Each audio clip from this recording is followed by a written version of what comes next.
सुप्रभात बच्चों, मैं अनिकेत सर। आज मैं आप लोगों को क्षितिज भाग 1 पाठ्य पुस्तक से दो बैलों की कथा पाठ पढ़ाऊंगा, जिसके लेखक मुंशी प्रेमचंद जी है। तो आइए बच्चों, हम लोग जो है लेखक परिचय जान लेते हैं, जो इस प्रकार है। मुंशी प्रेमचंद जी का जन्म सन 1880 में हुआ था। उनका जन्म स्थान जो है बनारस के लम्ही गांव में था और उनका वास्तविक नाम जो है वो धनपत राय था। इसके अलावा जो है बच्चों, हमें ये भी पता है कि उनकी शिक्षा जो है बीए तक हो पाई थी और शिक्षा विभाग में नौकरी की, परंतु असहयोग आंदोलन में सक्रिय भाग लेने के लिए सरकारी नौकरी से उन्हें त्यागपत्र देना पड़ा था और फिर वह पूरे तरीके से लेखन कार्य में समर्पित हो गए। प्रेमचंद की कहानियाँ जो है वो मानसरोवर के 8 भागों में संकलित है और सेवा सदन, प्रेमाश्रम, रंगभूमि, निर्मला, गबन आदि उनके प्रमुख उपन्यास है। हंस, जागरण आदि उन्होंने पत्रिकाओं का संपादन किया था। इसके अलावा जो है उनके रचनाओं में मुख्य रूप से सामाजिक परिवर्तन हमें देखने को मिलता है, जैसे किसानों और मजदूरों की दयनीय स्थिति, दलितों का शोषण, समाज में स्त्रियों की दुर्दशा आदि के बारे में उनके रचनाओं में हमें पता चलता है। और उनकी भाषा जो है मुख्य रूप से सरल और सजीव भाषा थी। उनका निधन जो है सन 1936 में हुआ था। तो आइए बच्चों, अब हम लोग जो है जान लेते हैं कि दो बैलों की कथा जो है इसमें मुख्य रूप से जो है ये पाठ जो है अब हम लोग अध्ययन करते हैं। इस पाठ में मुख्य रूप से जो है यहाँ पर कहा गया है कि जानवरों में जो है गधा जो है सबसे बुद्धिहीन है। इसलिए जो है अगर हमें कोई मूर्खतापूर्ण कोई कार्य करता है तो हम उसे गधे की संज्ञा देते हैं। चाहे उसे हम जितना काम करवा ले, अगर उसे हम खाना भी ना दे तो असंतोष की कोई भी जो है प्रतिछाया उसके चेहरे में जो है मुख्य रूप से देखने को नहीं मिलती है। और इस पाठ में जो है बैल को भी जो है गधा का ही छोटा भाई माना गया, परंतु बैल जो है वो कभी कभी कुछ स्थिति में विरोध करता है। तो इस पाठ में मुख्य रूप से जो है झूरी काची जो है वास्तविक मालिक है दो बैलों का, जिसका नाम है हीरा और मोती। तो वो दो बैलों का जो वास्तविक मालिक है, झूरी काची की जो पत्नी थी, वो उन दो बैलों को एकदम पसंद नहीं करती थी। इसीलिए जो है वो उन दोनों बैलों को क्या की थी बच्चों, वो अपने मुख्य रूप से जो है अपने मायके में अर्थात अपने भाई के पास वो ज़बरदस्ती झूरी काची के माध्यम से उन दोनों बैलों को उसने भेज दिया था।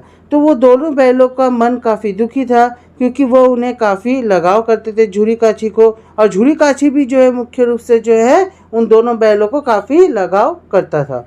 परंतु जो है अपनी पत्नी की मुख्य रूप से दबाव में उन्हें मजबूरन जो है उन दोनों बैलों को किसके पास भेजना पड़ा, गया के पास भेजना पड़ा।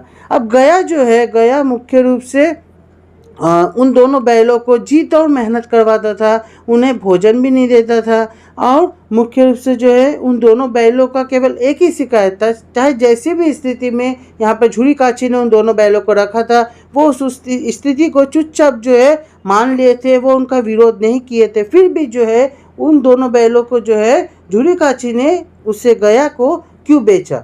ठीक है, तो फिर जो है उन्होंने मनी मन ठान लिया था, चाहे जो भी हो हम यहाँ से जो है मुख्य रूप से हम भागेंगे ही।